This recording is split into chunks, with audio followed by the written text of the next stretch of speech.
Hello and welcome back to Scale Me Down, and we're here today at the Sherlow Aerotow Meet. Remember to like and subscribe to support the channel. The gathering was hosted by Bob and Jill at the picturesque Sherlow Airfield in Shropshire. We were treated to some brilliant weather over the weekend and the best of company. There were a mix of modern and vintage gliders and far too many to detail each one, so we'll showcase a few of the models and pilots in this video.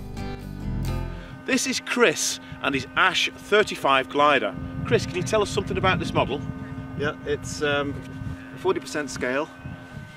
It's produced by a guy called Florian Schaumbeck in Germany, and he makes the mouldings, and all I did was fit it out with electronics.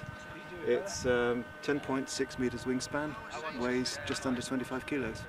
The unique thing, it's got a single blade propeller, and it's powered by 10 LiPos.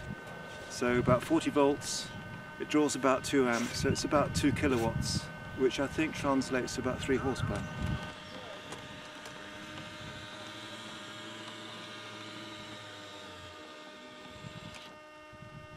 And that's it, that's the it's a brushless in-runner, and it whizzes around.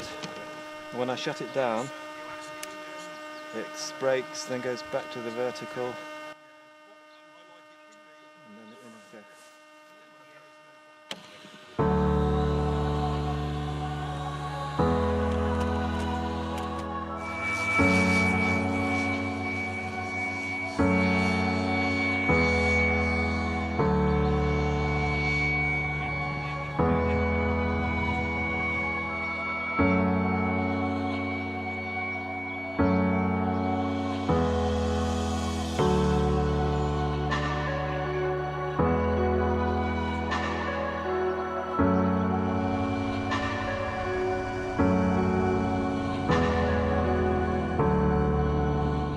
It was amazing to see how flexible this all moulded composite construction was.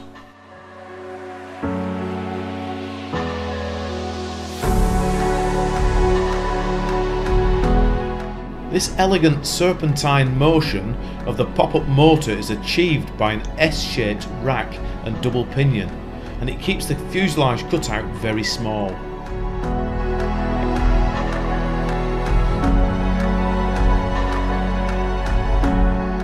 However, before ordering yourself one of these beautiful machines, you should perhaps consider the whopping £22,000 price tag.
This is Antonia Gibb, and her glider was very similar, only a bit smaller at 7 meters span. Antonia put her experience as a qualified aircraft engineer to good use to modify an Elica pop-up system. This drives the 18x10 propeller from a toothed belt from a motor buried in the fuselage. Her solution uses simple, elegant mechanics to free up radio control channels. And I'm sorry our camera battery went flat before I got a chance to film it for you. Next we have Roger Spragg and his Hall Cherokee vintage glider. It's an American design. It's a Hall Cherokee, it's 3rd scale. The originals had the nose art, which is the Cherokee, designed by a guy called Hall, Canadian. You can see it's been around a while, been in a few trees, had its adventures, but it's very, very solid.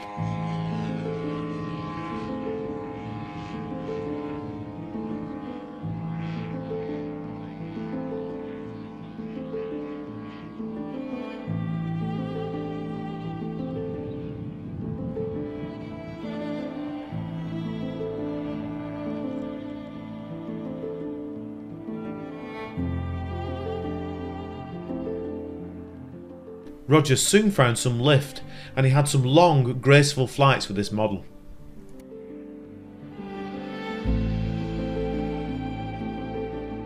For a long time it was my favourite model, it's now my 2nd favourite model. Really nice, flies in all conditions, flies in really windy conditions.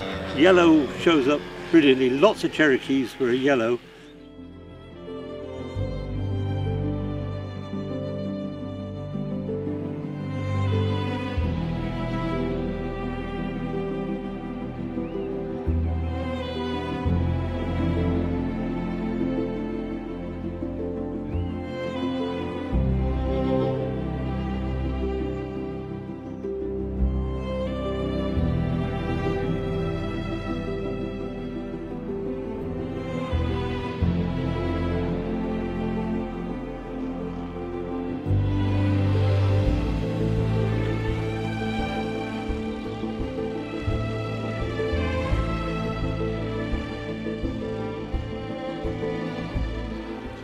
I'm here with Derek Purchard and his FMS Fox, but this has a story, Derek. Yeah, the original propeller, as you can see, it's not original.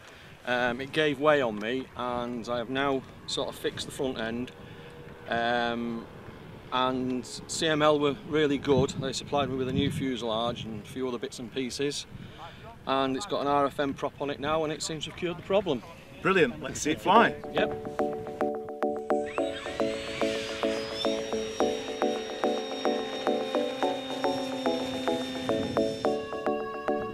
Although this model doesn't soar all that well, Derek put on a spirited aerobatics routine. This almost ready to fly model from FMS is all foam.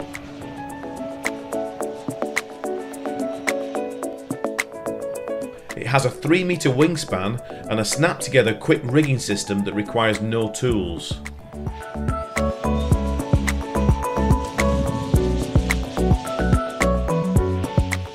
It runs on a 6-cell 5000 mAh LiPo battery and is powered by a Predator 4258 motor through a 70 amp speed controller.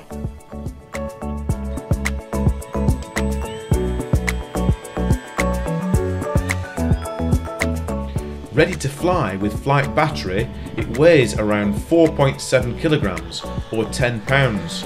And it's outfitted with 23-gram Metal Gear servos all round.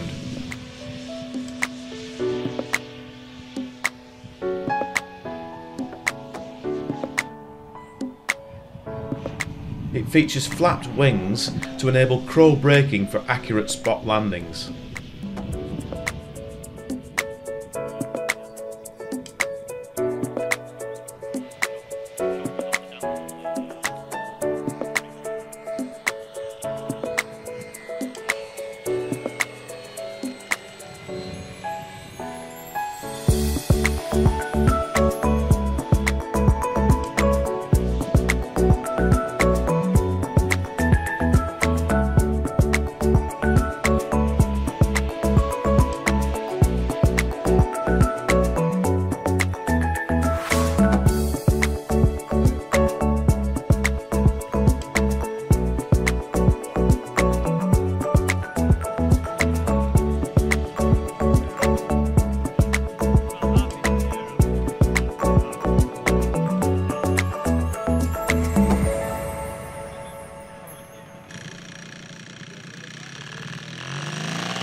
our friend Martin brought along his Italian R1 Gepio Orchestral. The full size was a one-off single-seat sailplane. This model is also a one-off that was built by its designer Vic Steele. Vic designed this model to a scale of 40%, which makes it 4 meters in span and around 22 pounds all up weight.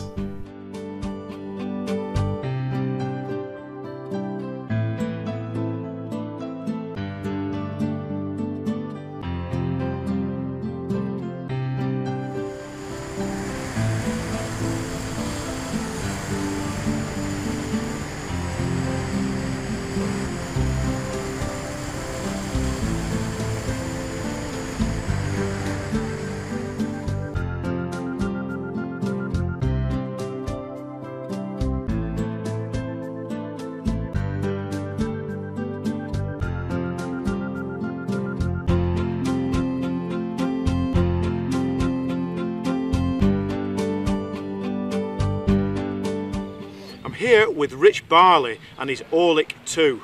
Can you tell us something about this model, Rick? It's a 5 metre span Orlik 2, built from the old gliders and Polish company. But it's built over there, came as it is now. All I had to do is put the radio gear in, put the dash in, pilot. And which radio gear do you fly it on? I fly through turbo. Flies fantastic, flies hands off all the time, very steady flying, right on the slope. It flies a bit better on the slope, it doesn't there at all really. Yeah. Much performance, yeah, enjoy. Fabulous.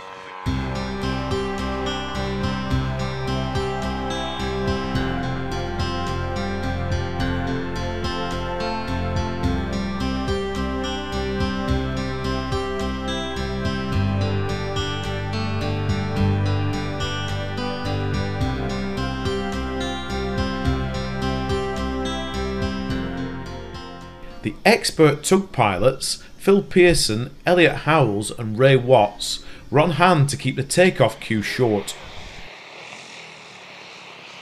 Their purpose-made tow planes were powerful enough to tow any radio-controlled glider you could think of. They had a wealth of experience to share with the novice aerotow pilots and also the seasoned veterans.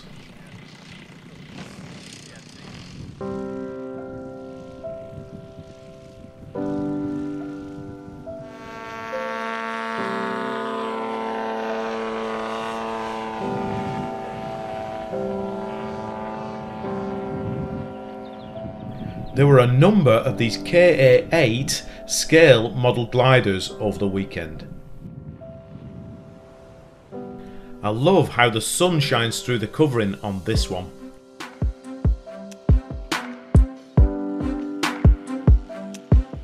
I'm sorry I didn't get more details of the specific models and their pilots, but they were very elegant and I really enjoyed watching them seek out the abundant lift.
We're joined by some thermal soarers from the natural world and some from the not so natural.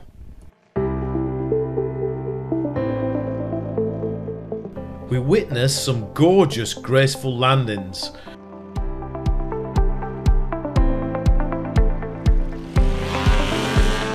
But also a bit of drama with some cable breaks,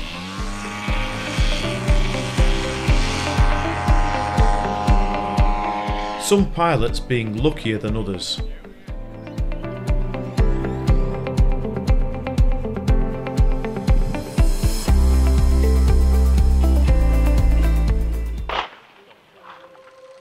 We caught up with our friend Keith Bosley, back from Air Cadet volunteer gliding school days. He flew this Ash 26 from the Schuler kit.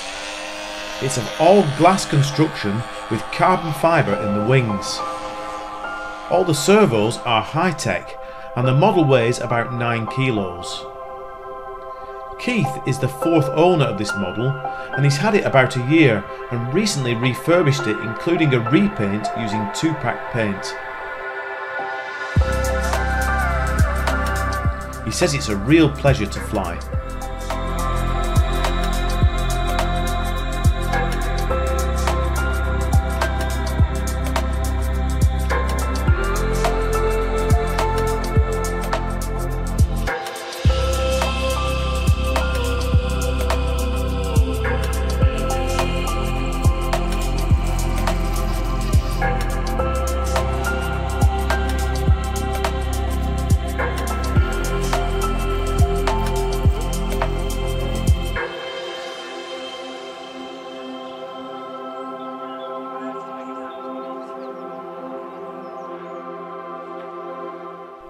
He also flew this Cyclone motor glider by Robbie. It's 6 meters in span and the fuselage is in 2 pieces, which are bolted together via 3 sets of bolts into 3 alloy strips. The all-up weight is around 10 kilos and it's a great model to fly and takes off via a dolly as well as an installed aerotow.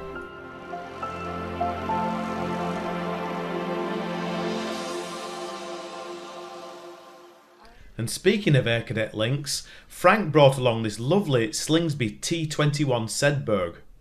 He was explaining how he removed one of the 2 pilot figures to fit a camera gimbal. Wearing a pair of goggles, his local Air Cadets could then experience the flight firsthand, using another transmitter to pan and tilt the view. I also got to fly a couple of our own gliders from the Fly models range. The first was my 4-meter Duo Discus, which I modified and strengthened from the original kit. It features in our Long Mind slope soaring film. I'll put a link up here. And it was due to feature in our Pendle Hill slope soaring sight review film, and I'll put a link for that here. We didn't fly it on that occasion as the batteries let me down, so I changed them for Eneloop Pro 2400 mAh 5-cell packs. And these are connected through a Jetty safety switch which selects the healthiest of the 2 batteries to connect to the receiver. I also replaced the tired landing gear servo and it's nice to see it working well this time.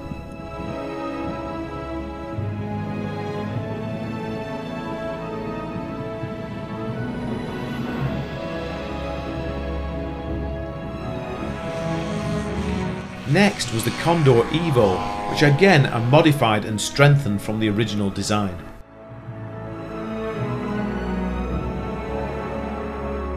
I got a couple of superb thermal soaring flights of over half an hour with this aircraft over the weekend.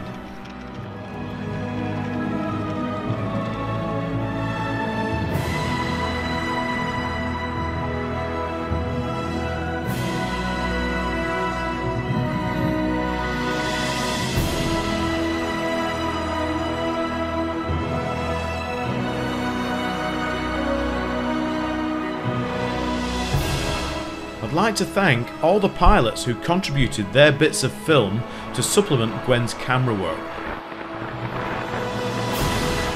Everyone had a superb weekend and this event raised £340 for the local Children's Hospice and Air Ambulance charities. which the airfield owners, Bob and Jill Pooler, very kindly matched, bringing the charity monies raised up to £680.